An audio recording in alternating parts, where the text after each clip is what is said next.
Greetings, everyone. We are very delighted to have you join us this evening or late afternoon, whatever the case may be, depending on where you are, for this workshop on the way through from overwhelm, burnout, despair, and anger into effective action.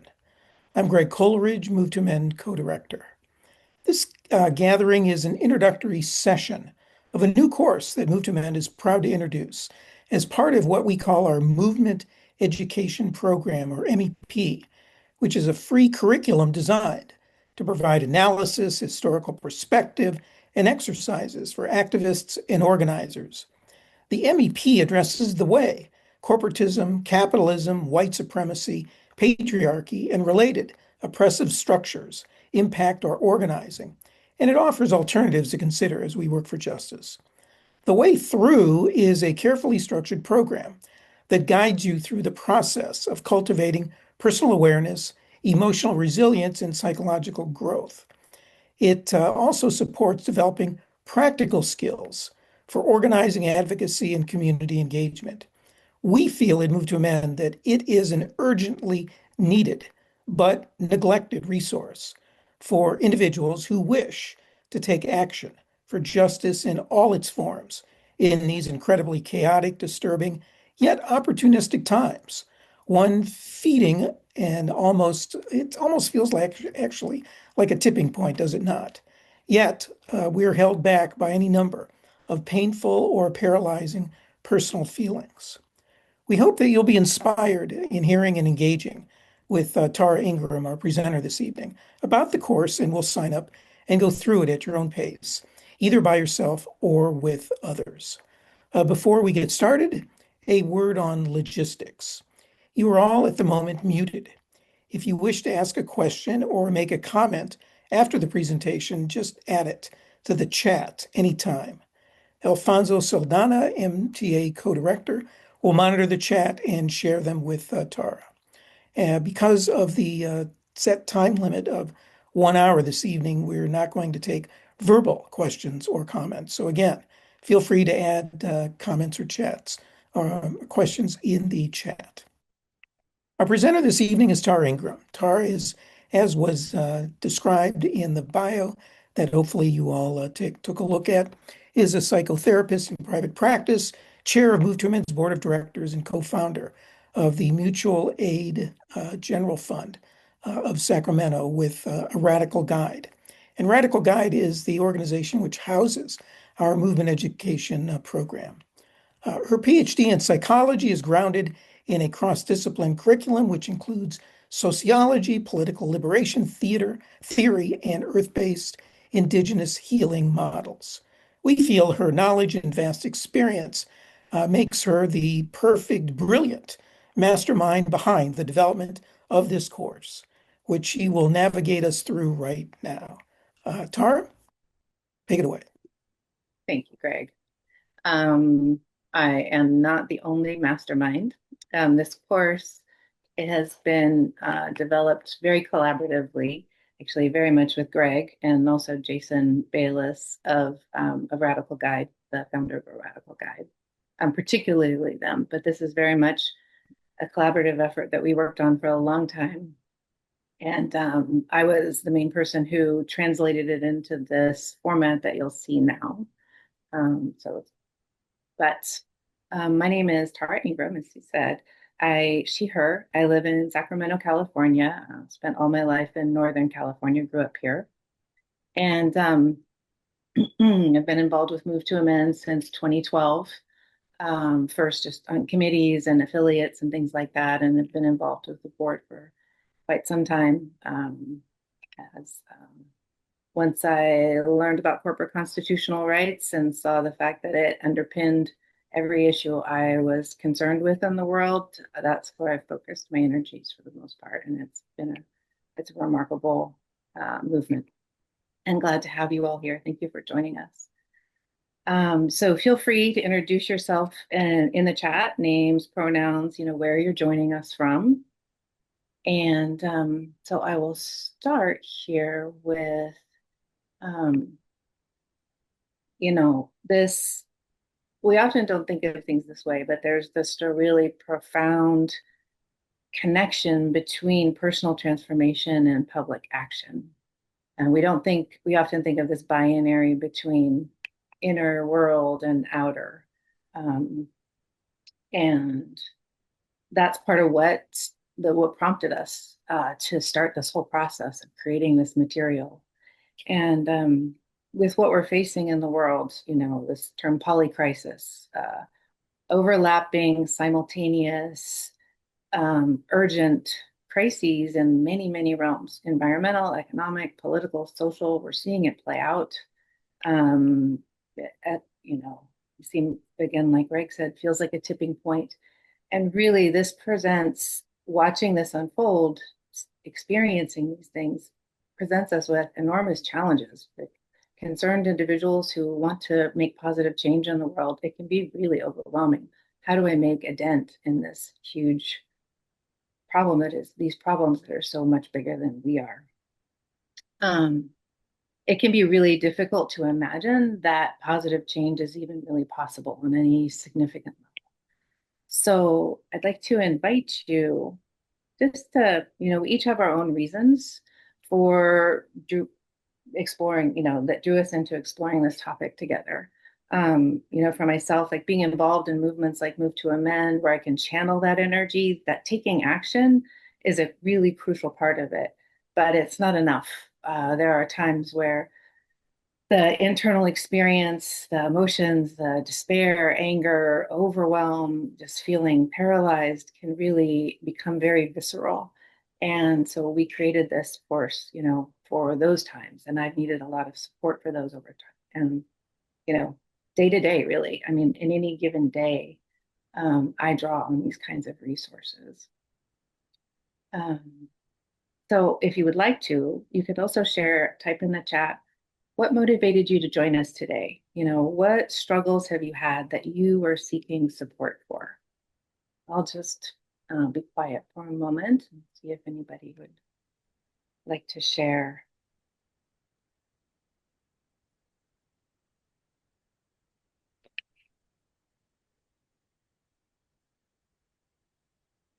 Go ahead. So our goal today, with this course is really to focus on what's the relationship between these emotions that can be so uncomfortable, so extremely painful, and how we take action in the world. Um, and the action, it can be big or it can be small, just our daily life continuing to function.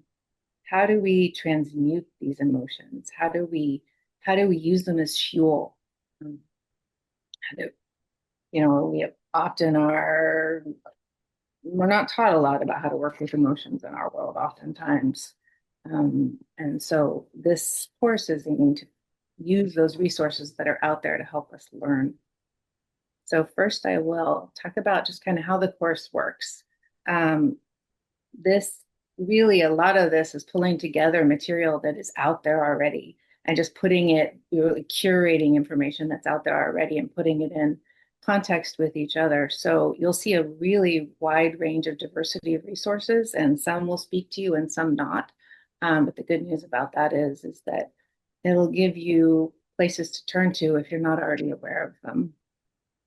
So I'm going to start by sharing my screen here. A couple of the comments here: wanting to be resilient and purposeful, having been in situations where my teams were burning out and, themselves as well, and looking for ways to work through this. Um, Angry, but feel too small to make a difference. I hear that and feel that often. Um, and joining because some days are so hard and my faith that this is worth fighting for is waning. It can be so wearing. Um, Here, hoping to learn to be kind to myself. That's a crucial element. That's a cornerstone. Cultivating self compassion and being kind to ourselves. I need help staying centered. I want to be there for my young adult daughter who also struggles with her anxiety around this too. Thank you all for sharing. Um, I resonate with so many of what you've written. Okay, just navigating technology here. All right. And everyone see the screen? Here you see, oh, let me close that one. So this is the front page of the course. All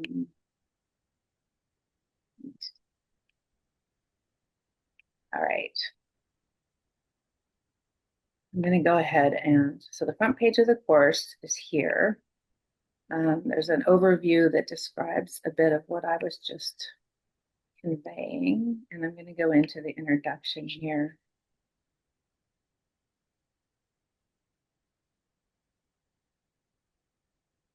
A slow network going on.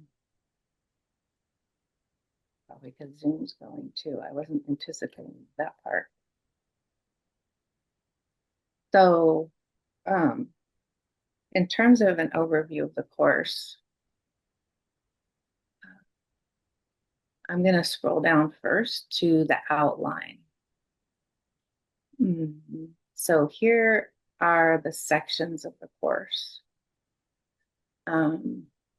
There's grief, anger, and emotional resilience is the first section. And we'll be going through each of these, but just to give you a sense of a preview. A section on identifying what you love, your core values and personal strengths. Transforming emotions into action, grief, anger, despair, and motivation. Section on socialization and liberation and a helpful framework for working with those. The final full section, the way through, protecting joy and taking collective action for a compelling future. And the closing. This quote at the end here with the closing, I find particularly inspiring to me. As powerful as systems of oppression are, they cannot stand the strain of lots of people doing something about it. In terms of how to take the course, actually, I won't walk through that because we're not going to be navigating it online.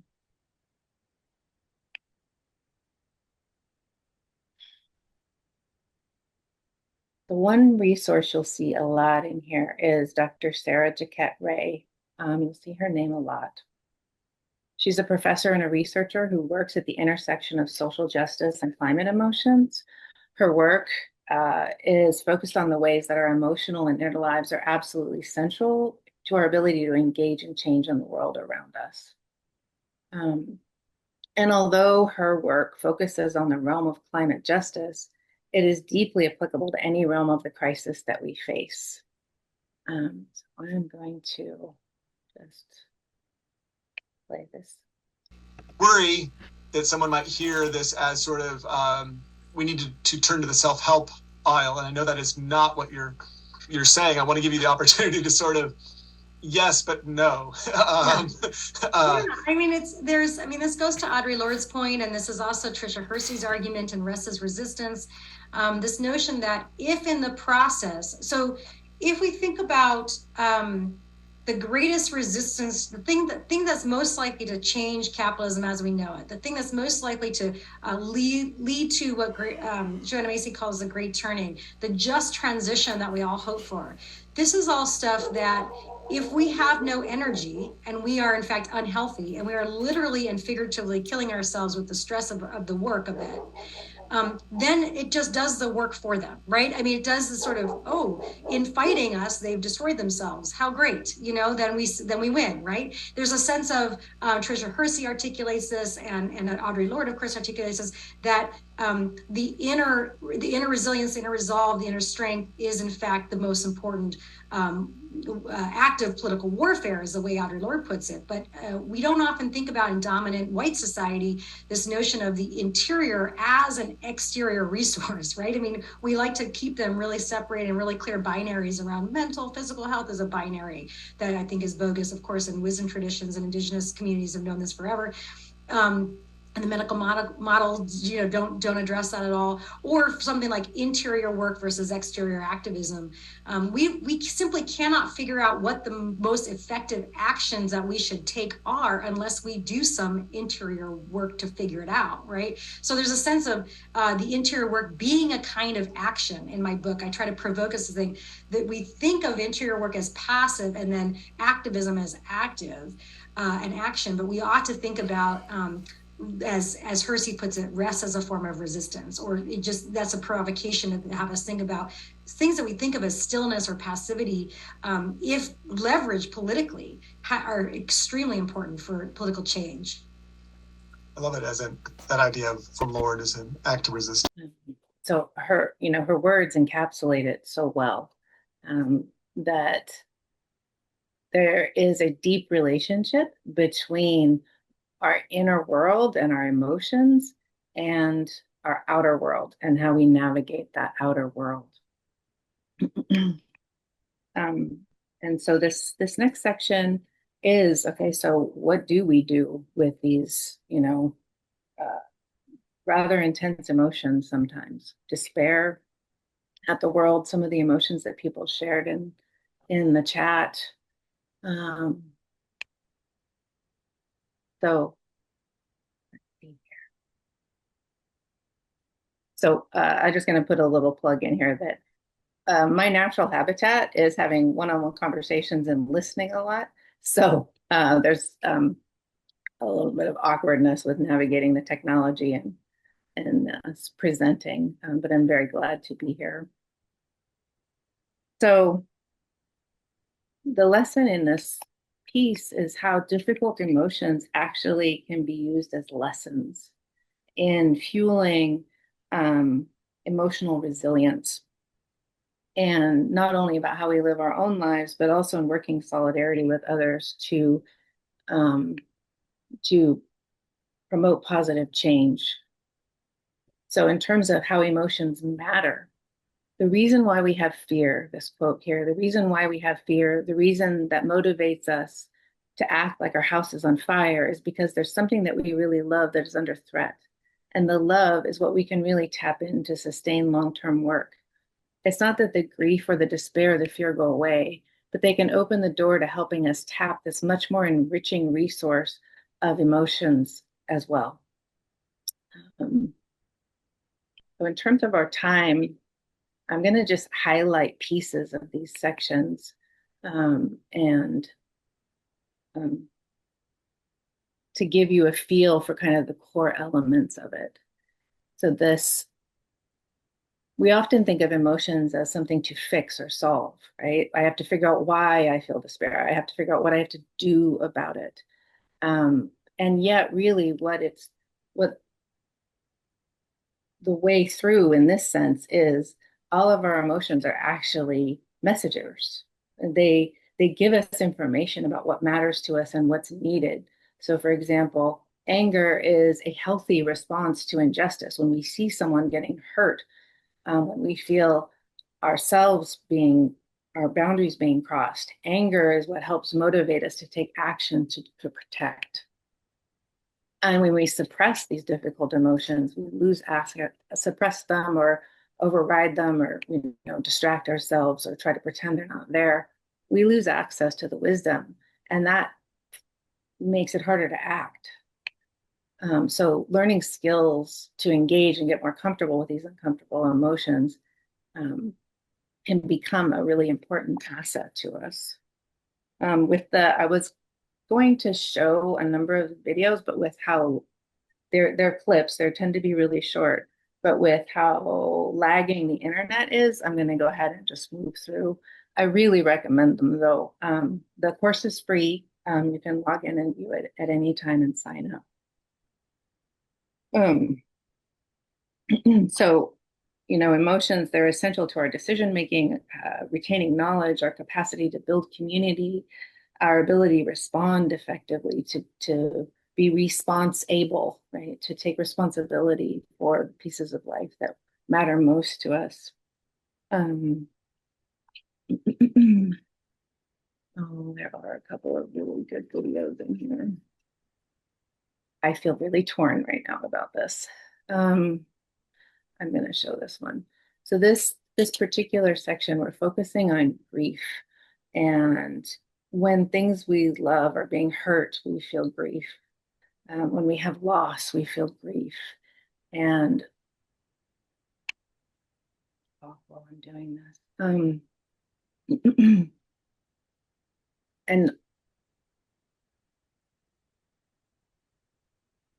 this video gives a really amazing example of how grief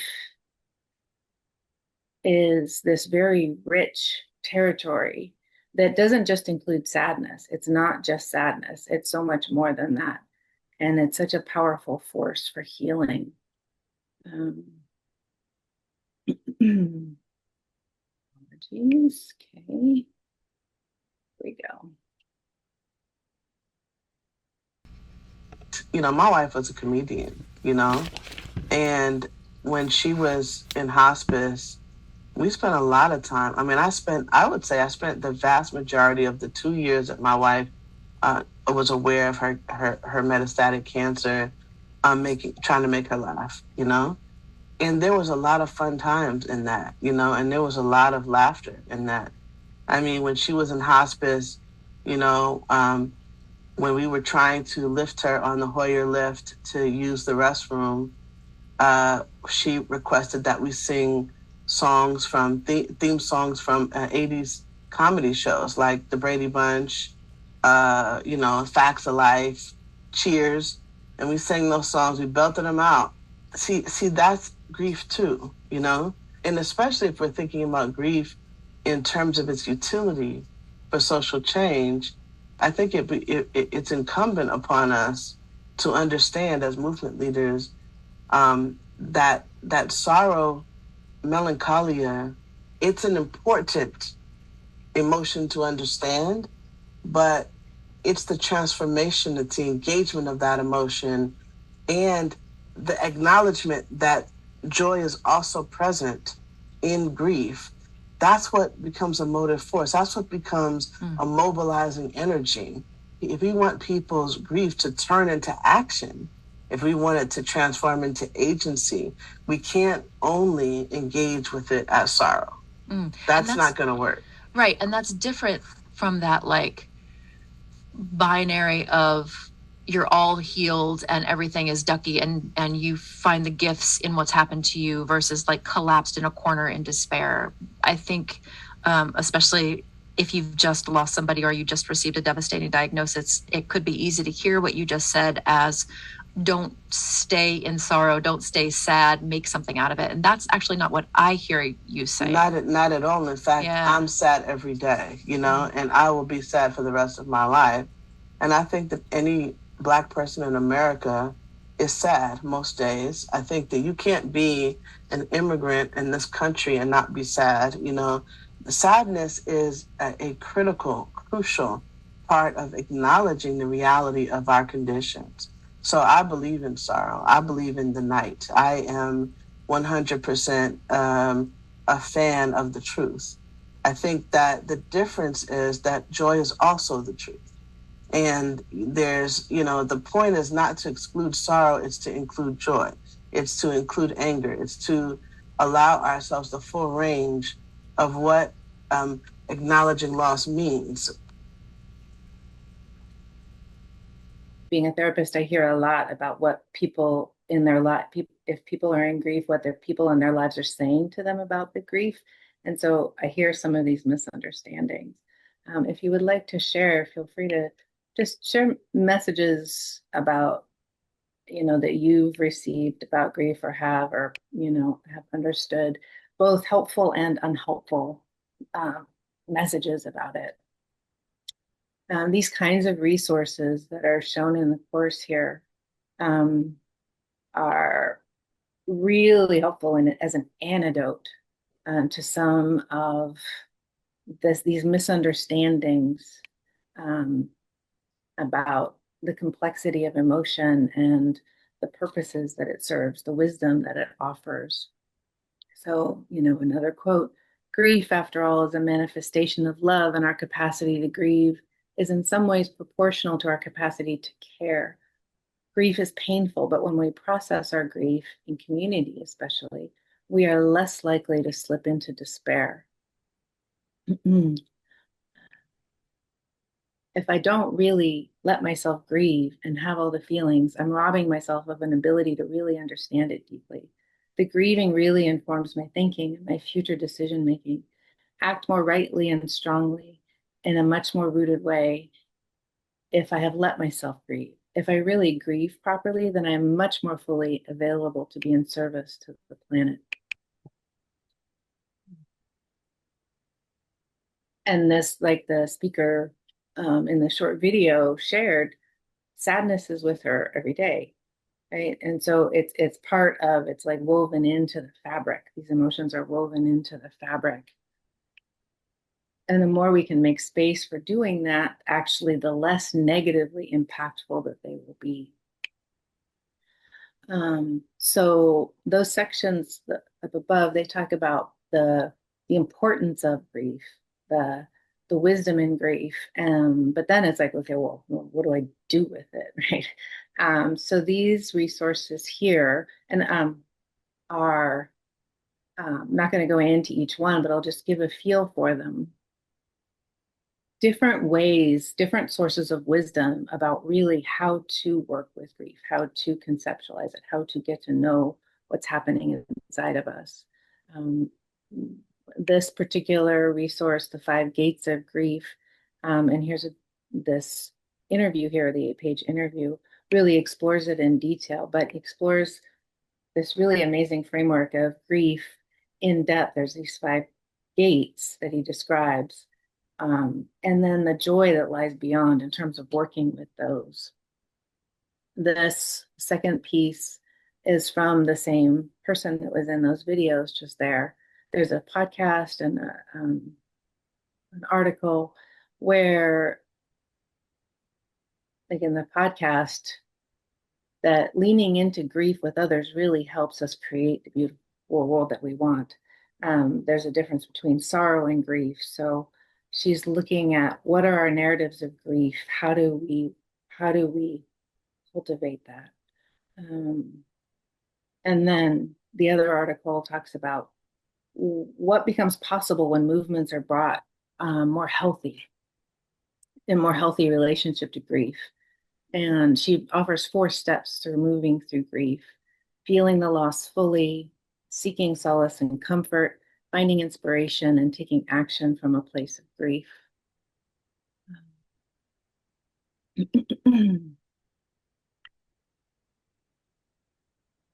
These 2 resources, Dancing with Grief, like the quote above, learning that grief is essential in order to access the depths within himself to cope with the severity of the polycrises we face. So first, I was going to go into the next section with anger, but first, I would like to just invite people to just take a minute and reflect on the ways that grief has shown up for you. And Greg writes, grief feels like opening a door wide to the feeling the pain deeply, which can also be leveraged to feel deeply in other ways, specifically to be empathetic towards others and take action to reduce pain felt by others. Grief, allowing grief actually releases compassion, brings us into compassion. That's what I hear in your comment.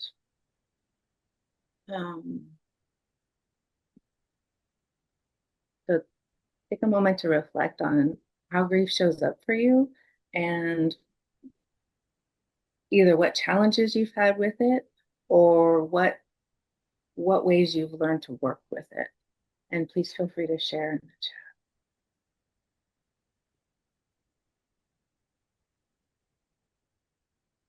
I'll continue on. So shifting over to anger. This section really focuses primarily on grief and anger. Grief being related to despair, And then just intense emotions being related to overwhelm and burnout. So, starting with the quotes, what's wrong with wanting to scream is that idiocies of nature being destroyed, inequality exacerbated, and climate ravaged.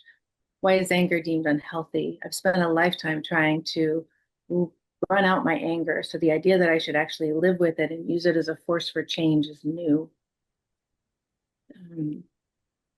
So, we often, again, with anger, it's often, oh, it's bad. You're not supposed to be angry, etc.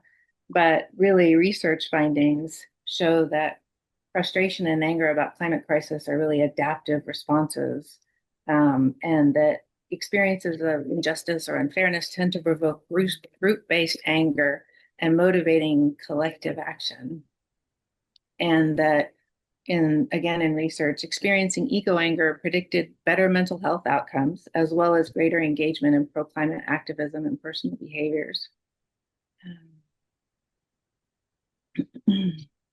Emotions play a bigger part in life beyond rationality. They mark values and indicate what people care about. So in particular, for young people facing the world as it is now, fear of it and anger at inaction is really a way for them and us to express our values. Mm-hmm.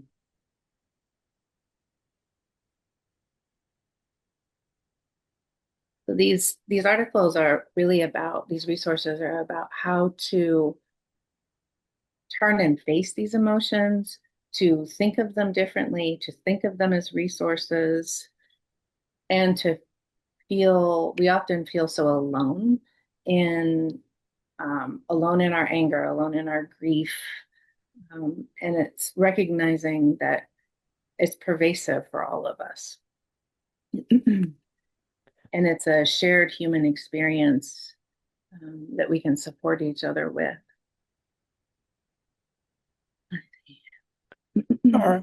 Yes. Yeah, I found that study when we were going over it to be particularly insightful about how anger was considered to be the healthiest response in provoking action toward dealing with climate crisis compared to some of the other feelings.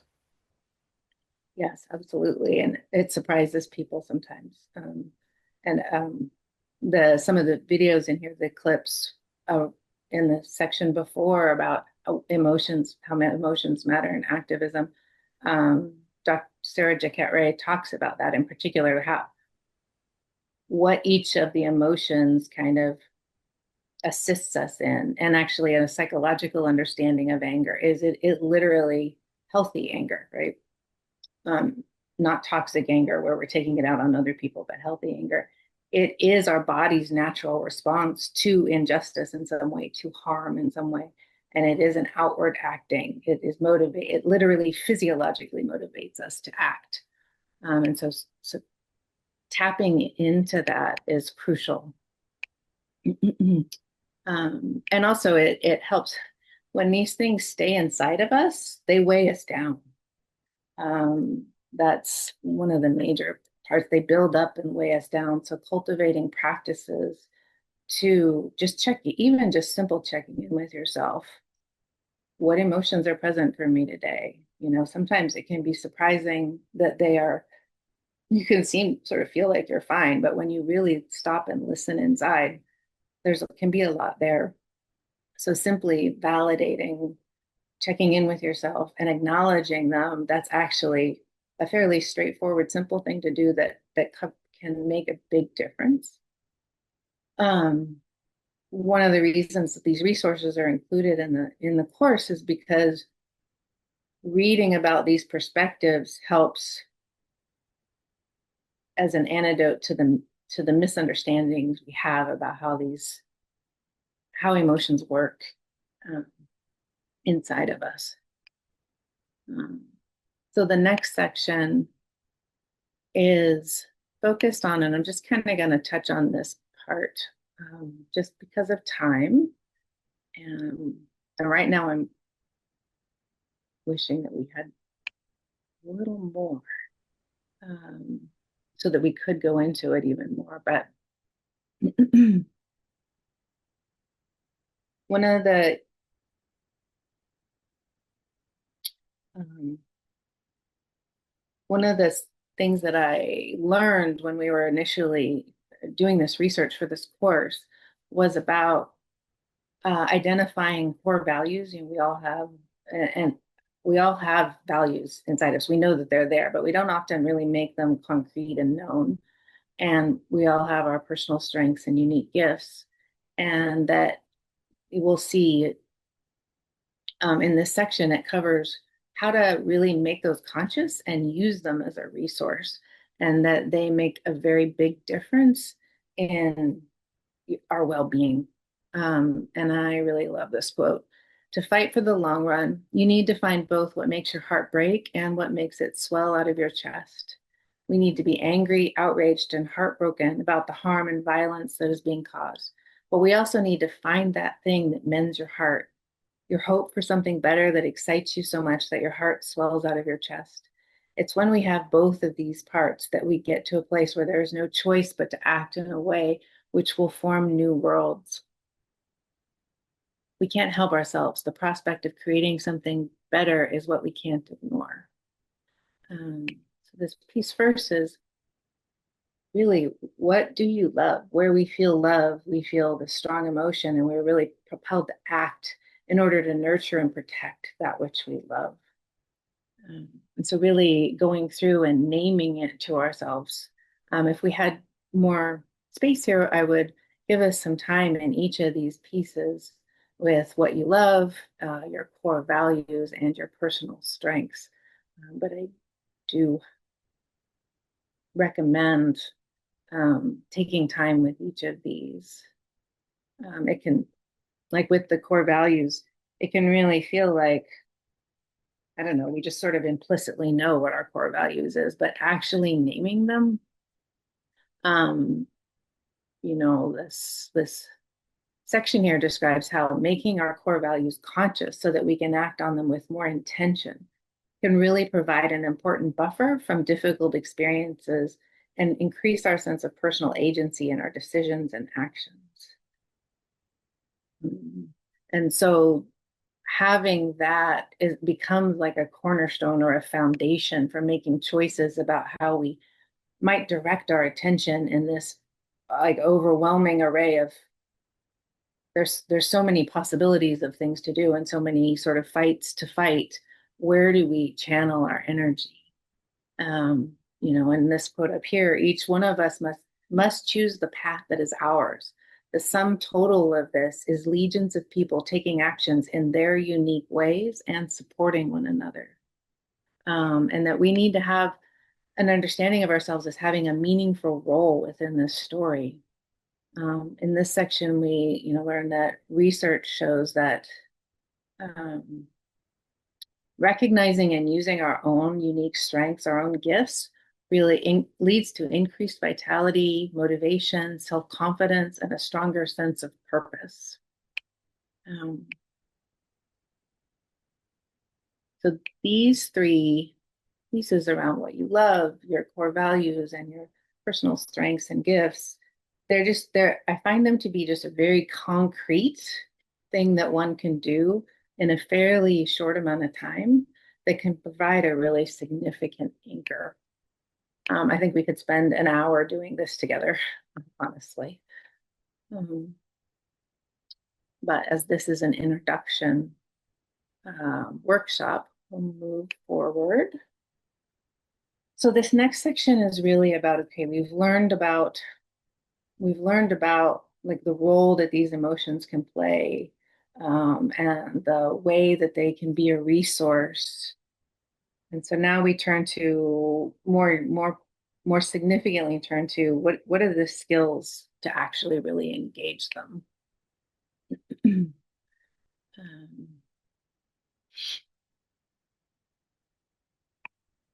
That's the introduction to this one.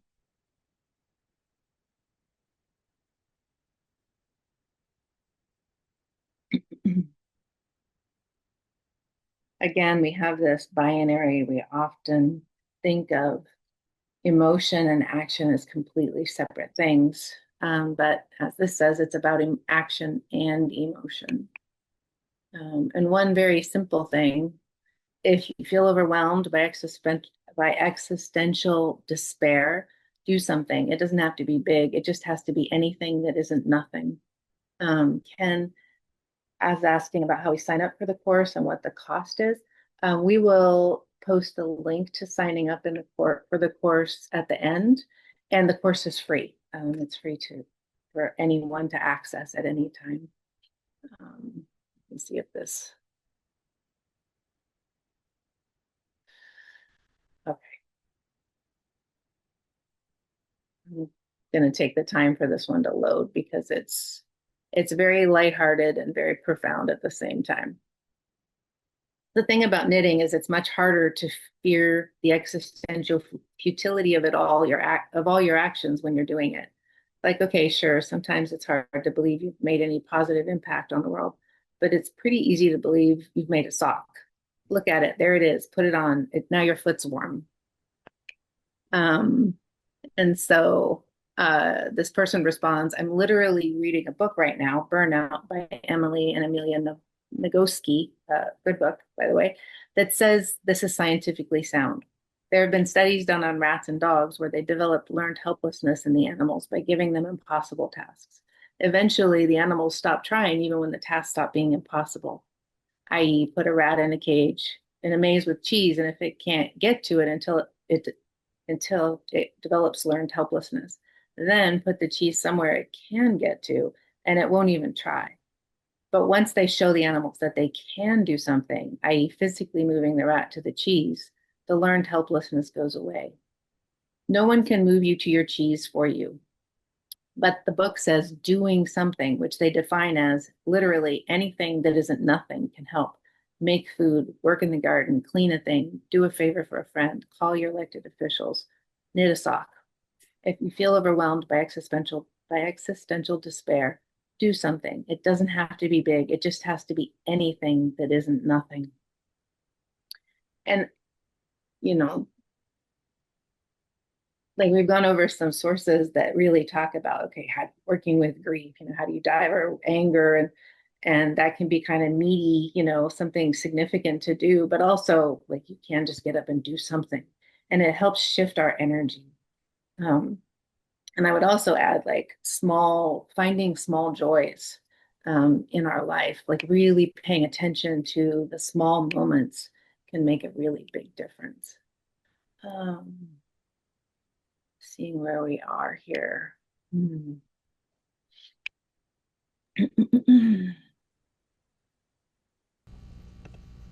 Yeah, and Gandhi understood that it required a lot more courage to be nonviolent than to be violent. Oh, yeah. Because violence, let's say it's a defense, like it's an action that you're taking physically towards another human being, whereas non-violence, you're letting your guard down, but you're still insisting on the change that you need to make. But not with a violent way, which is Yes. interesting. It doesn't mean weak. It's actually more courageous. It requires more courage to be nonviolent and to take action. Mm-hmm. So that is where teaching, learning, practicing, cultivating these qualities comes in. That they're not going to be there just because we understand them to be the right way to do things. We're going to have to cultivate them. We're going to have to teach it to our children. We're going to have to, practice them continuously and learn by making mistakes. That's the only way we can do it. So cultivating that love and compassion toward the enemy. I know for me, when I see something that upsets me, that I'm passionate about, the first instinct is have anger. And then I often wonder, like, okay, what do I do with that? I know this isn't helping. It's making me miserable to just stew in the anger. And then you could spend afternoon just trolling the internet or reading articles or watching the news and getting that anger it's just really just hurting you. So it's recognizing, wait, this is not the right approach. So how would someone go from that place? Because we've all been there. We get mad at certain things that happen in the world, and we want to make a change. And I guess that anger triggers us into action, because if we weren't angry, we wouldn't take action. Yeah. So there's a gift in that, but it's about how to use it, but then transmute it into something. Yeah, so it begins with self-inquiry. All the higher teachings begin this way, that you have to consider, why is this anger arising within me, and what does it mean? What's threatening? Right. What is really going on? So, and this is where a lot of people kind of make the mistake, and I've done it myself, right? That I think, well, if I ignore or suppress the anger, then I'll be acting in this spiritual way or a higher way. But that doesn't work. We have to acknowledge that, oh, okay, the anger is within me. It's definitely a part of my psyche, of my body, like Gandhi says, and it's part of me. It's actually arising within me. Yeah, And it's like it's already there. Like no one can put anger in you. that's right. And that accepting responsibility for your own anger is the beginning of it, because then you're able to work with it in a sane way instead of suppressing it and trying to present a spiritual, nonviolent face.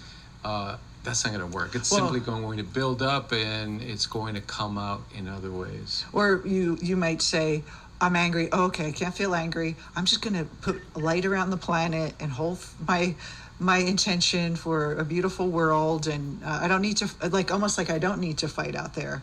So it sounds really nice, but you're not taking action, and it's about action and emotion.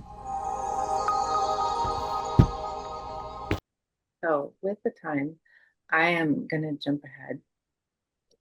The cycle of socialization and liberation is also a really powerful tool. And I'm going to jump ahead to this piece on collective action, especially collective action, and that the feeling we were just talking about sort of learned helplessness, or what can what I do matter? I'm so small, right? And one of the it can feel like if we can't fix a problem completely, then it's pointless to do anything. And that's this myth of rugged individualism that we have. And here, and anybody can take the course, absolutely. What's the one thing you can do to solve this problem? Stop being just I, stop being just you, start to see yourself in this broader collective. So almost every resource I found focused on this concept, right? Not feeling alone is one of the most crucial ingredients for long-term resilience. When we experience ourselves as part of a larger collective, where our efforts are multiplied by a larger community.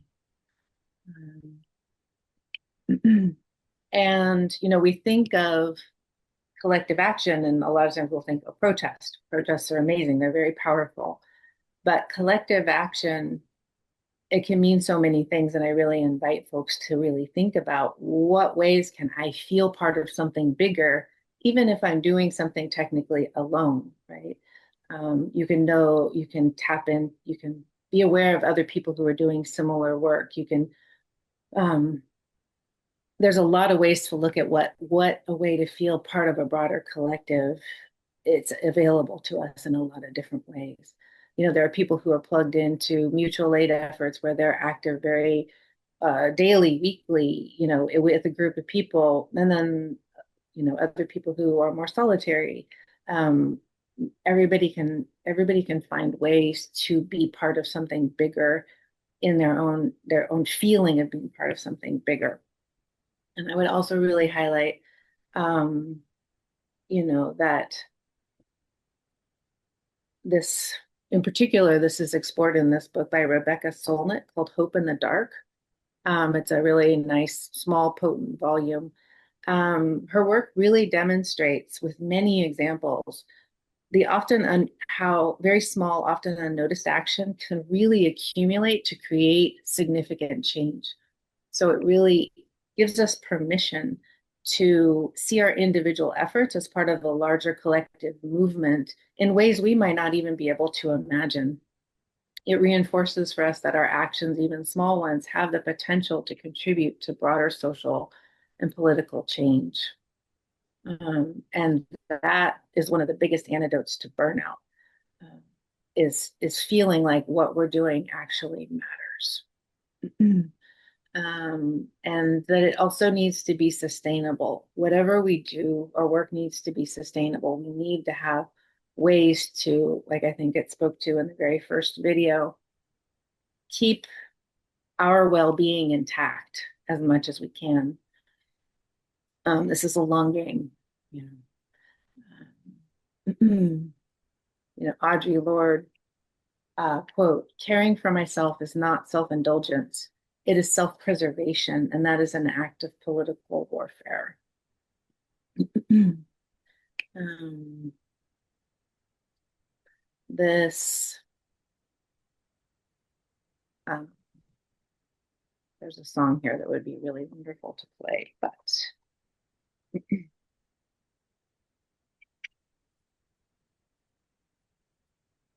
so this next piece is, I will just take a couple moments here.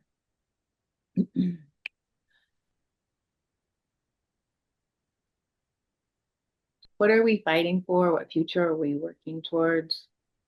These overwhelming realities we're facing can really feel, like we've been saying, it can feel like we're drowning in them. And one thing we often don't think of, in addition to emotions being a resource, is imagination.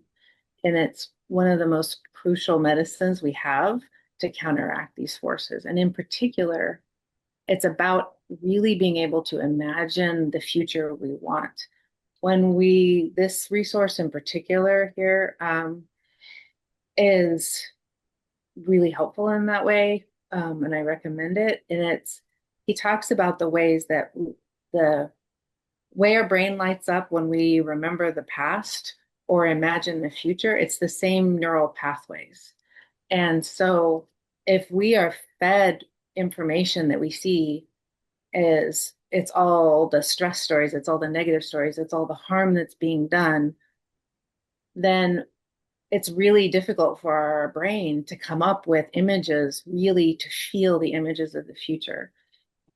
And so one of the other key pieces of a strategy that is so important is to feed ourselves stories of real change that are happening right now. Feed ourselves people who are doing this work. See, the legions of people, as that one quote said, that are taking action. That is another way to feel part of this broader connection. And also to bring aspects of what we want in that future, the future we imagine, to bring it into our present life now.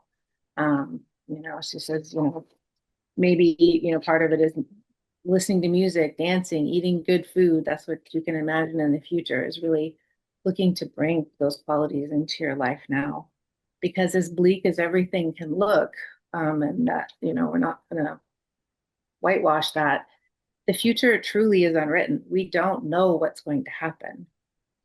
Collectively, we are creating the future now, despite the fact that many aspects of the future are really beyond our circle of influence. What we do now still matters.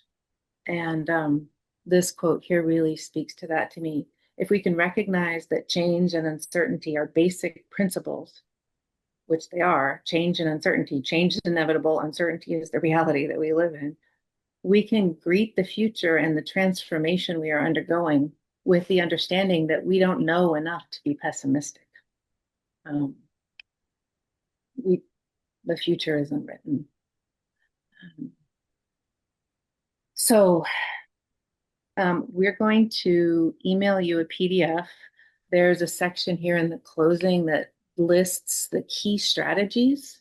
So you'll get a PDF. It's 2 pages. It really is just bullet points of the key strategies, many of which I've gone over, but some of which we did not have time to go over today. And also recommended resources, which include a number of the resources that we've seen referred to here. We will email you those. And there is a survey for feedback. We would welcome your feedback. Greg, if you could put that in the chat. And you're also welcome to email me if you would like. Tara, T-A-R-A, at movetoamend.org. So I would invite you, we're going to close now, but I'll leave you with two, after this, just take 5 minutes to kind of reflect on the key takeaways that you're left with from what the sort of abbreviated introduction that we did today. And just thank you so much for joining us. And for, your caring and your efforts at contributing to a better world for all of us. We all need each other. And I'm grateful to have you here today. I hope that this helps you see the wide range of support and really wise resources that are available to us to work with these emotions, to transmute them into action towards a world that's healthy for all beings and sustains life on this really beautiful planet that we live on. Thank you so much. And just in closing, thank you, Tara, to say that everyone who was on this call, as well as everyone, and there were well over 100 people who RSVP'd, will receive a link to the recording of this call, as well as a link to the course itself. So you can expect that here in the next day or two. Thank you.